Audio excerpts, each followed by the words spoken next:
Olá, meus amores, como vocês estão? Espero que todos estejam bem. Eu sou a Morgana, vim aqui trazer para vocês mais uma história, né, do socorro que eu faço, né? Eu ia ler algumas cartas, mas eu tenho para vocês aí umas histórias que são bastante emocionantes. Pelo menos para mim foram muito emocionantes, né? E para quem gosta desse conteúdo, né? É um pouco diferenciado, nem todo mundo tem a visão do socorro como eu tenho, né? Os socorros são feitos em vários lugares, por várias casas espirituais, porém nem cada médium tem o seu dom, né? E eu tenho um dom meio diferente porque eu consigo fazer desdobramento acordada, então isso ajuda bastante, tá? Eu peço para que, se você gosta desse vídeo, que você dê uma curtidinha, tá? Deixa um like para mim, por favor. Compartilha, tá? Para quem gosta desse tipo de história, desses conteúdos. Eu vou tentar trazer pelo menos uns 3 conteúdos por semana para vocês, tá bom? E vamos lá. Eu vou contar para vocês agora a história de como que é no Vale dos Suicidas. O que acontece quando uma pessoa se mata? Para onde ela vai? O que acontece com ela? Né? Na maioria, tá? Não podemos generalizar porque cada um tem a sua história.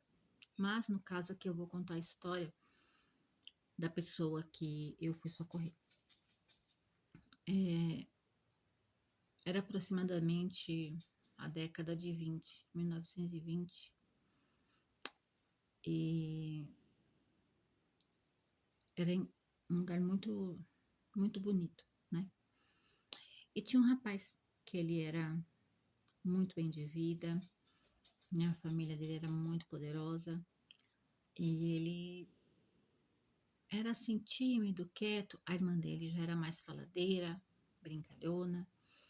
E ele era o filho mais velho, né? Ele era o filho que o pai achava que tinha que dar o exemplo e seguir os passos do pai. Seguir, né, a carreira do pai como advogado, né? Seguir a carreira do tio, talvez, como médico. E ele não se encaixava na sociedade. Ele achava que aquilo não era para ele, que toda aquela bagunça, ter que sair à noite, essas coisas não eram para ele. Ele gostava de ficar no quarto, trancado, lendo. E a mãe foi achando estranho, porque ele já estava com 17 para 18 anos, né? Quase para entrar na faculdade. Ainda não havia escolhido o que queria ser, né? E a mãe dele, um dia, bateu na porta do quarto dele, pediu licença e entrou no quarto.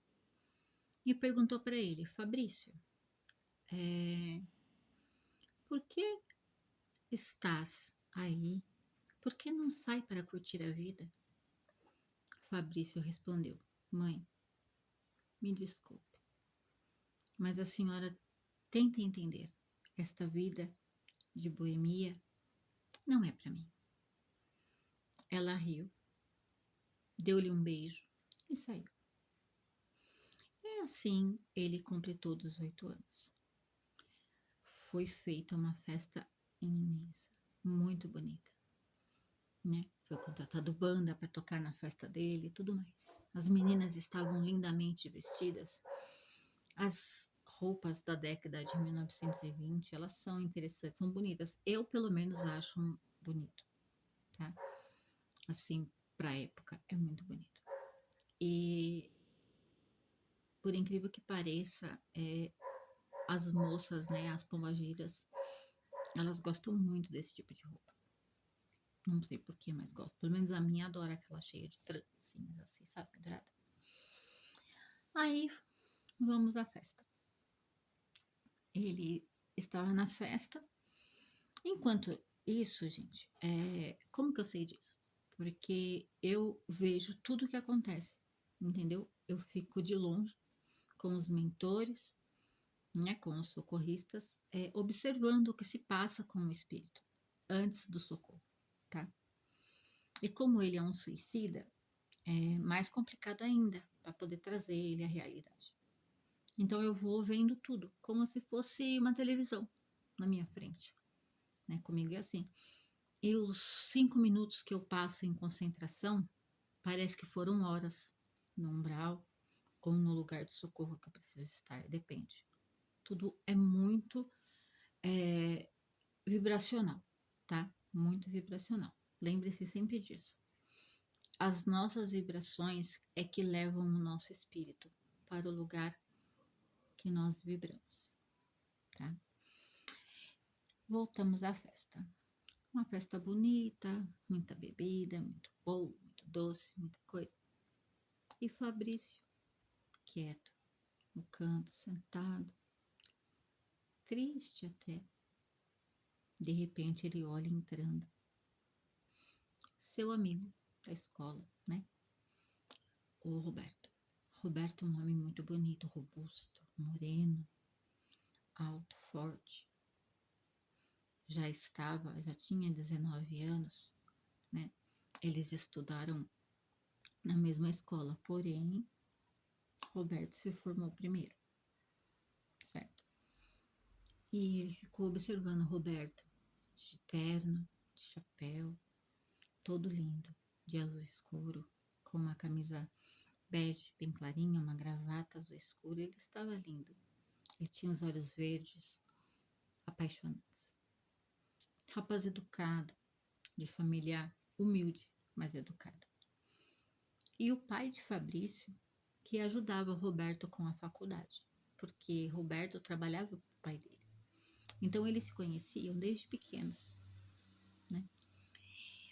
Mas o que as pessoas não sabiam é que os dois tinham um caso.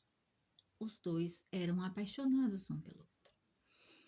Vocês pensem comigo, se hoje existe toda essa homofobia, toda essa violência, toda essa falta de caráter do ser humano de aceitar o outro como ele é, tá? É desse jeito. Imagine naquela época. É muito mais, olha, é insustentável. Eu acho que é a palavra correta. Então eles se entreolharam. Roberto veio, cumprimentou o Fabrício, deu a mão, deu um abraço, desejou um feliz aniversário. Fabrício se animou e começaram a conversar com as meninas, com os rapazes, começaram a dançar. O pai de Fabrício pensou: bom, deixe eles se divertirem e vamos descansar, falou para a mãe. A mãe de Fabrício pegou e disse: meu filho, seu pai está cansado e nós vamos nos recolher. Aproveite a tua festa, mas não fique até tarde. Lembre-se, os empregados também vão estar cansados e ainda tem que deixar a casa em ordem. Ele disse: tudo bem, mãe, pode deixar. Logo eu já encerro e todos logo já vão embora. Porque afinal não tinha muita gente. Aí eles dançaram, brincaram. Então Fabrício disse: bom, gente, vamos parar porque meus pais precisam descansar e temos que dar, né, o descanso aos empregados. E assim todos se retiraram, ficou apenas Fabrício, Roberto, Paulo, que era um dos amigos dele, Tatiane, Isadora e Elizabeth. Os 6 foram sentar no jardim, um jardim lindo, com um lago maravilhoso. E eles conversando, batendo papo, e as meninas, todas empolgadas com os dois, afinal os dois eram lindos. Fabrício eu não descrevi, então vou descrever. Ele era um rapaz robusto, um pouco forte pela sua estrutura óssea, alto, bem alto, ele devia ter mais ou menos 1,92 m, ele era bem alto. Os olhos azuis, uma boca carnuda bonita, uma pele linda, nem muito clara, nem muito escura. Porque o seu pai, ele era mulato e a mãe era loira, certo? Mesmo havendo preconceitos naquela época, mas já não existia mais a escravidão, né? Então, eles podiam sim, né, ter uma profissão. E conversando aqui, conversando ali, em frente ao lago, as meninas se jogando para cima dos meninos e Paulo saiu com Elizabeth pro jardim, né, lá pro lado das, das árvores, porque na propriedade era imensa, era muito grande. Tinha macieiras, laranjeiras, pé de mexerica, era a coisa mais linda de se ver. Isso era por volta de umas 11 horas da noite, mais ou menos. Eles sumiram, os dois. E as duas que ficaram muito nervosas e foram embora. Por quê? Porque Roberto e Fabrício não paravam de conversar um minuto. Deixaram as duas de lado. Então, elas foram embora. Fabrício, triste, falou para as meninas: não vá, fique mais um pouco. E as meninas: não, fiquem conversando, não queremos atrapalhar a conversa de vocês. Vocês, pelo visto, têm muito o que conversar. E eles começaram a conversar e saíram caminhando por entre as árvores, brincando, conversando. E num rompante assim, eles tiveram aquele toque na mão e se entregaram totalmente àquela paixão que eles viviam, achando que estava à noite, entre as árvores, no escuro, ninguém os veria. Então eles se beijaram, né? E começaram ali a, como que eu vou dizer assim, a se entregar à paixão, ao amor que eles viviam, que era muito bonito. Uma chama cor-de-rosa cobria os dois de tanto amor. Mas eles não esperavam, de modo algum, que o empregado da casa, né, o mordomo da família, os visse juntos. Ele os viu e não disse nada naquele dia, apenas ficou observando. Acordaram, era por volta de 5 horas da manhã juntos. Os dois totalmente apaixonados um pelo outro. Era bonito de se ver aquilo, de dar uma emoção, de tanto amor, tanto carinho que envolvia os dois naquele momento que era, olha, era gostoso sentir aquele sentimento de amor, sabe? Aí eles escutaram o barulho dos cães. Aí eles correram, né? E Fabrício disse: meu Deus, meu pai já acordou, os cães estão latindo, meu pai já acordou. Roberto disse: então eu preciso correr. Não deu tempo. Eles já estavam cercados pelos capatazes, né? Pelos peões, né? Capatazes não, pelos peões, né? Da casa, porque tinha que ter os empregados, né? E eles começaram a bater boca, o pai, o Fabrício. O pai dizia que não aceitava aquilo de um filho homem, porque ele criou um filho homem e não um monstro. E ele dizia que não era um monstro. Mas o pai dizia: você é um monstro. Você é um qualquer. Você é um lixo. Você não serve para ser homem. E ele dizia: pai, pare com isso. E o pai continuava a gritar com Fabrício. Nisso, Roberto pediu para que o pai parasse de gritar com o filho e disse a ele: meu senhor, me desculpe, mas a culpa foi minha. Eu seduzi seu filho. Então ele disse: você vai morrer. Fabrício disse: não, é mentira. Eu não fui seduzido. Eu amo o Roberto. Eu quero ter ele para mim. O pai ficou totalmente sem noção do que falava, do que fazia. Simplesmente sacou a arma e tirou a vida de Roberto. E disse a seu filho: venha comigo. Olhou para os empregados e disse: pegue o corpo desse traste, enterre no meio daquelas árvores perdidas que não dão frutos. Ninguém dará falta dele. E Fabrício interviu, disse: pai, você, como vai explicar aos pais dele? Eu vou dizer que ele foi embora e que ninguém o viu. Cale-se, deu um tapa no filho. Levou o filho para dentro da casa. Pegou eu não me lembro como que chama aqueles negócios para bater no cavalo, sabe? Para o cavalo andar mais depressa. Chicote, né, eu acho. E deu uma surra em Fabrício. Uma surra que Fabrício sangrava. E a mãe gritava: o que está acontecendo? E o pai dizia: Fabrício nos decepcionou. Ele não é homem, mas eu vou fazer ele virar homem. Você vai virar homem, você está entendendo? E bateu. E a mãe não entendia o que estava acontecendo. Mas por vergonha, Dr. Roberto não contava para ela. E disse para ele: eu não quero que ninguém saiba o que aconteceu, eu arranco seus dentes. E Fabrício ficou quieto, todo machucado, ali largado no chão e chorando. Não pelas dores das pancadas, mas sim pela dor de ver o seu grande amor morrer na sua frente. Então, ele pegou, se levantou, foi pro quarto, tomou um banho, se vestiu, deitou na cama e pensou: por que não podemos ser livres?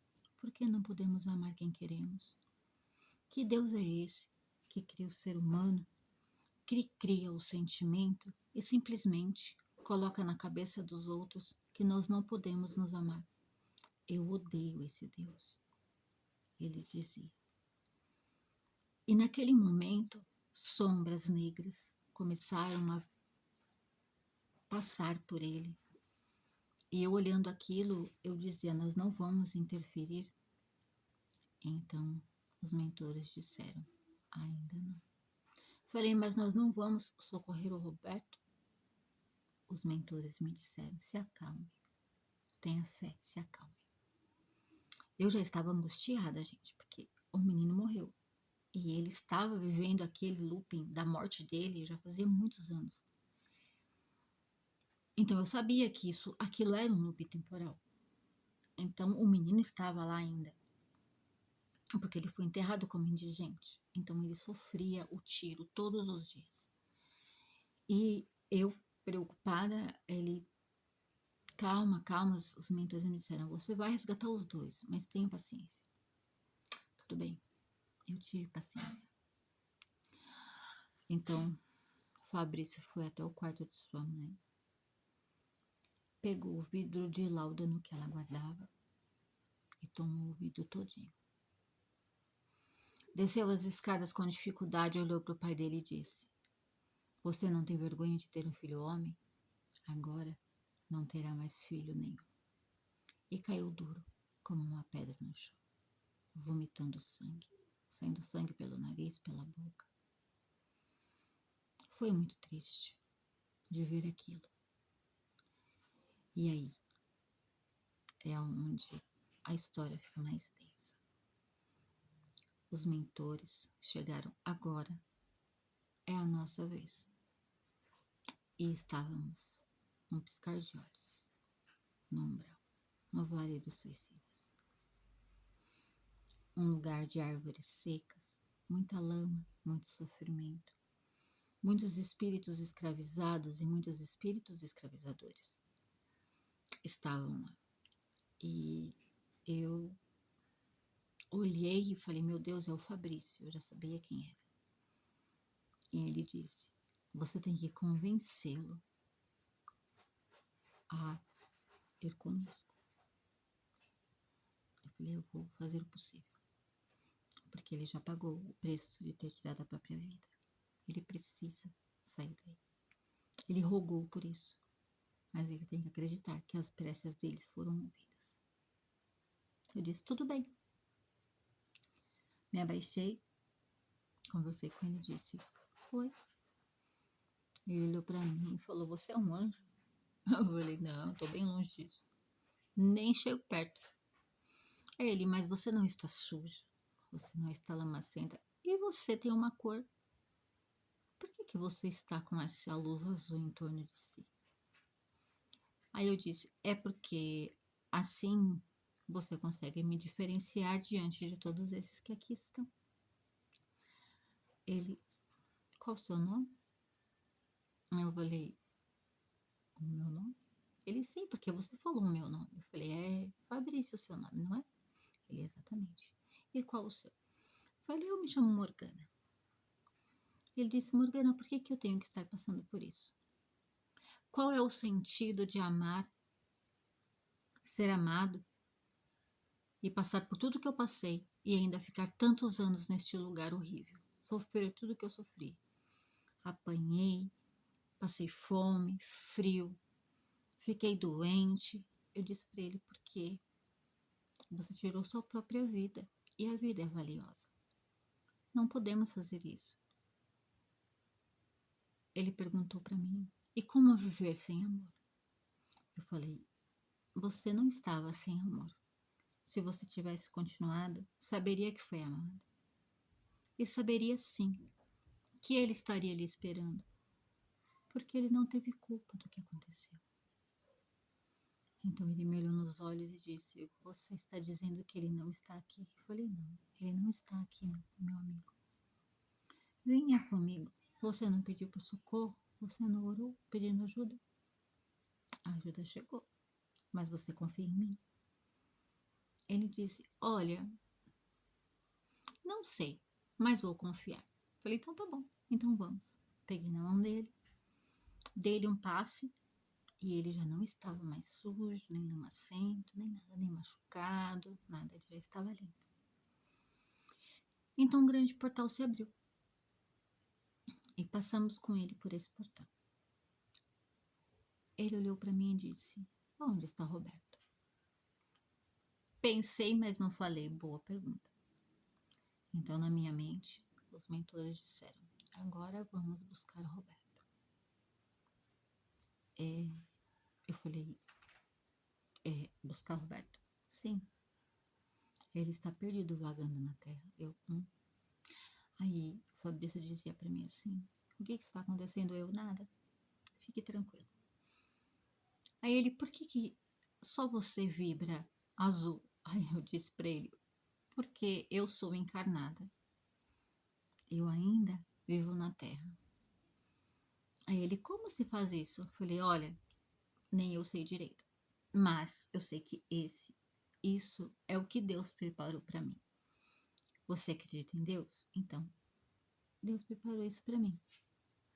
Aí ele perguntou para mim: "E você não acredita em Deus?" Eu falei: "Depende." E ele olhou para mim e disse: "Como depende?" Eu falei para ele: "Eu não acredito no Deus punitivo. Não acredito.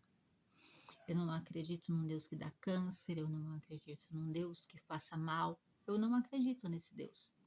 O meu Deus, ele é só bondade. Ele é só luz. Ele não vive nas trevas. Ele não faz ninguém para as trevas. Porque ele nos dá o livre-arbítrio. E nós somos feitos à sua imagem e semelhança. Então, se nós somos feitos igual a Deus, somos parte dele. Se somos parte dele, ele é parte nossa. Então, todos nós temos a centelha divina dentro de nós." Ele disse para mim: "Nossa, a primeira vez que me explicam Deus dessa forma, tão bonita." Falei: "Pois é, nós temos que lembrar que nós somos Deus. Porque se nós estamos vivos, é porque Deus vive dentro de nós." Ele deu risada e concordou. E os mentores falaram: "Parabéns, aprendeu." Eu olhei para a cara do meu mentor e disse: "Não tem como não aprender com você, não é?" E chegamos a uma floresta. Eu olhei e falei: "Eu conheço esse lugar." Fabrício olhou para mim e disse: "Conhece de onde?" Eu falei: "Tenha paciência." Ele começou a olhar e disse: "Essa é a velha fazenda de meu pai." Aí eu disse assim: "Aí ele, o que estamos fazendo aqui?" Falei: "Eu não sei ainda. Mas assim que eu souber, você vai saber também. E ele riu. E eu realmente não sabia. Eu pensei uma coisa, mas foi outra. Nós caminhamos, caminhamos, caminhamos até a casa. Quando chegamos na casa, a casa estava toda destruída. Toda. Não tinha nada. Tudo velho, ressecado. Os tapetes rasgados, as cortinas todas empoeiradas. Nossa, estava tudo cheio de lodo, sujo. E eu olhei e me espantei. Eu via o pai de Fabrício correr de um lado para o outro, desesperadamente, chorando e gritando: Meu Deus, o que foi que eu fiz? E eu olhei e falei: Pera, eu não estou entendendo. Nós não íamos resgatar Roberto, isso em pensamento, para que o Fabrício não nos ouvisse. Eles disseram: Vai, faz a tua parte agora. Falei: O que eu tenho que fazer? Ele: Você tem que conseguir o perdão do Fabrício. E você tem que conseguir o perdão do pai dele. Aí entendi. Cheguei no Fabrício e disse: Fabrício, você está vendo quem é? Você o reconhece? Ele dizia que não reconhecia. Então toquei aqui. Falei para ele: feche os olhos. E eu fiz ele recordar do dia do seu falecimento. Ele olhou e disse: é meu pai. Ele matou o amor da minha vida. Eu disse: calma, o que foi que eu disse para você? Que o amor não morre. Fabrício entrou num desespero e não sabia se ria, se chorava, se queria sair dali, se continuasse ali. Eu falei para ele: Fabrício, você precisa perdoar o que seu pai fez. Mas ele tirou a vida do meu amor. Eu falei: perdoa, de coração. Se você não perdoar, eu não posso te ajudar.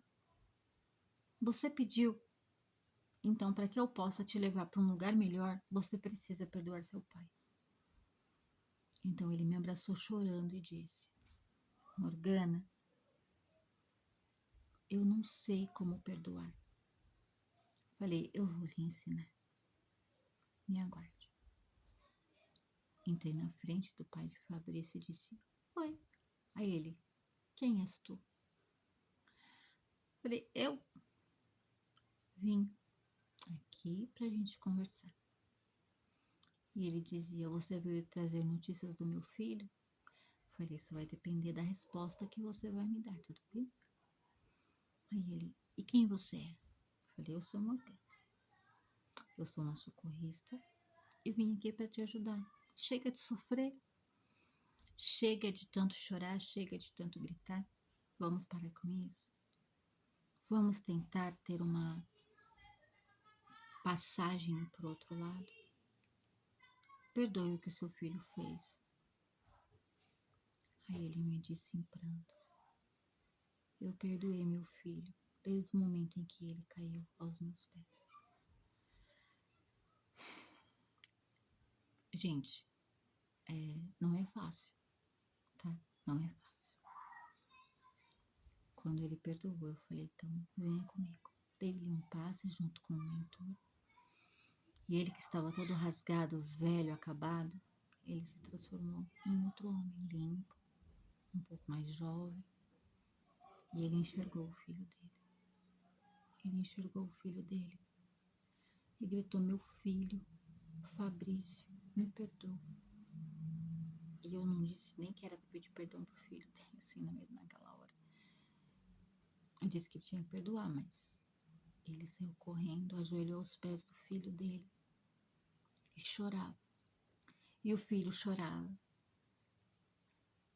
Nisso abriu um portal de luz atrás de mim.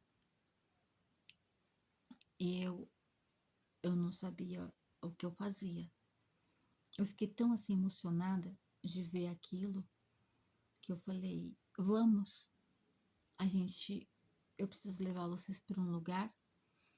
Vocês precisam ouvir uma palavra e depois eu prometo que vocês vão para um lugar melhor. Os dois aceitaram e nós trouxemos eles até a mesa. Primeiro o Fabrício, ele perdoou o pai de coração, né? O doutrinador conversou muito com ele, explicou para ele o que havia acontecido, porque ele tinha algumas dúvidas. E então foi a vez do pai. O pai era só tristeza. E a incorporação do pai dele foi muito difícil, porque os sentimentos dele eram de muita dor, muita dor. A perda, ela causa uma dor. Mas você perder alguém por conta do mal que você fez a essa pessoa é muito mais difícil de se perdoar. Porque para você poder sair das zonas umbralinas e do looping temporal da sua morte, você tem que aprender a se perdoar, em primeiro lugar, antes de perdoar qualquer outra pessoa. Fabrício conseguiu se perdoar, mas o pai não conseguia. Então o doutrinador teve muito trabalho até que ele conseguiu. E assim que ele falou que se perdoava, que ele estava pronto, um portal de luz se abriu e do portal de luz saiu Roberto. Lindo, maravilhoso. Olhou para mim, eu já não aguentava mais, eu estava chorando mais do que outra coisa. Porque eu sinto tudo que eles sentem. Então é bem complicado para mim. Mas eu amo, gente, esse trabalho. E ele disse: oi, meu amor. Quando o Fabrício viu, Fabrício caiu de joelhos e começou a chorar. Roberto ajoelhou e disse: meu amor, levante-se. Aí o pai dele perguntou: isso é correto, Morgana? Eu olhei, eu já estava no meu corpo normal. Mas eu tenho visão, eu ouço, né? Eu disse: o quê? E ele perguntou: é normal isso? Eu falei: meu irmão, como o doutrinador lhe explicou, o espírito, ele não tem sexo. O espírito, ele é uma força ativa. É a força que nós carregamos, a luz divina, a centelha divina. E ela não tem sexo. Aí ele olhou para mim e deu risada. Eu falei para ele: nós não temos genitálias nesse momento. Quando nós somos espíritos, para nada serve. Então para que tê-las? Nós nos apaixonamos, nós amamos a pessoa pelo que ela é e não pela sexualidade dela. Ele concordou comigo e disse: muito obrigado, Morgana. Agradeceu os mentores e agradeceu ao doutrinador. E passaram pelo portal de luz. E eu soube há pouco tempo que Roberto já está encarnado. Fabrício está em processo encarnatório para encarnar. E eles vão encarnar como um casal, pelo menos os planos são esses, né? E o pai de Fabrício vai ser o filho de Fabrício, porque Fabrício vai nascer como uma mulher e vai dar a luz ao pai para ensinar ele ao que é amar de verdade. Bonito, né, gente? Contando assim é bonito. Mas, estando lá naquela hora, o coração não é fácil. E se tem uma coisa que é mais difícil, é que para que eu possa socorrê-los, é que eu tenho que perdoá-los. E no Vale dos Suicidas é o pior lugar para se recuperar alguém, porque eles não admitem o perdão, eles não se perdoam e a gente precisa fazer com que eles se perdoem. É difícil, mas no final tudo acaba bem. Uma hora ou outra, sempre saímos daquele lugar. Eu sei disso, passei muito tempo lá. Na minha última encarnação para essa, eu tive muito tempo lá. Só mais um recadinho para vocês, que é uma coisa que é muito importante. Eu sempre ouço isso, sempre. E isso motiva a mim de uma forma espiritual muito grande. Quanto tempo nós temos? Você sabe responder quanto tempo nós temos? Quanto tempo nós temos para um abraço, para um beijo, para um aperto de mão, para um sorriso, para um telefonema, para uma mensagem, para um eu te amo, para abraçar sua mãe, para abraçar seu pai, para ver seu pai, para ver sua mãe, para ver o seu filho. Quanto tempo ainda temos? Será que é o suficiente para dizer para a pessoa o quanto nós amamos ela?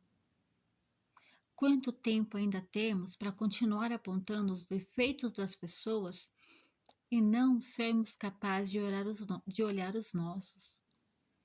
Quanto tempo ainda temos de ficar apontando o que é certo e o que é errado para o outro? Porque o que é errado para você pode ser certo para mim, e o que é certo para mim pode ser errado para você. Quanto tempo ainda temos de pegar o nosso neto no colo, beijar e dizer eu te amo, pegar o nosso filho? Quanto tempo ainda temos de abraçar a nossa vozinha, o nosso vozinho? Quanto tempo ainda temos? Quanto tempo ainda temos de tomar um café com um amigo, de conversar com uma antiga amiga? Quanto tempo ainda temos? Quanto tempo ainda temos de andar na chuva, sentir as gotas da chuva caindo no seu rosto? Quanto tempo ainda temos de sentir o sol, de ouvir os pássaros? Quanto tempo ainda temos? Gente, o nosso tempo aqui é muito valioso, porque todos nós estamos com um pé dentro do umbral já. Todos nós. Aqui, ninguém está com o pé fora. E eu posso garantir isso, porque eu trabalho com socorro. E eu vejo cada coisa que é surreal. Então, gente, não deixe de amar, não deixe de dar um beijo, não deixe de dar um abraço, não deixe de conversar com seu amigo, não deixe. Porque quanto tempo ainda temos? Se você gostou desse vídeo, curte, compartilha, por favor. Deixa um likezinho, deixa um emojizinho pra mim, pra saber que tipo, se vocês gostaram. Se vocês gostaram, vocês colocam uma carinha bonitinha. Se não gostaram, coloca uma carinha feia, que eu vou olhar a carinha de todo mundo, tá bom? Um beijo de luz. Fique com os deuses, as deusas, as proteções, aquilo que você acredita. E outra coisa, muito séria, não interfira naquilo que a pessoa acredita. Sabe por quê? Quanto tempo ainda temos de criticar a religião da outra pessoa e não olhar para nós? Não esquece, tá bom? Beijos e até a próxima.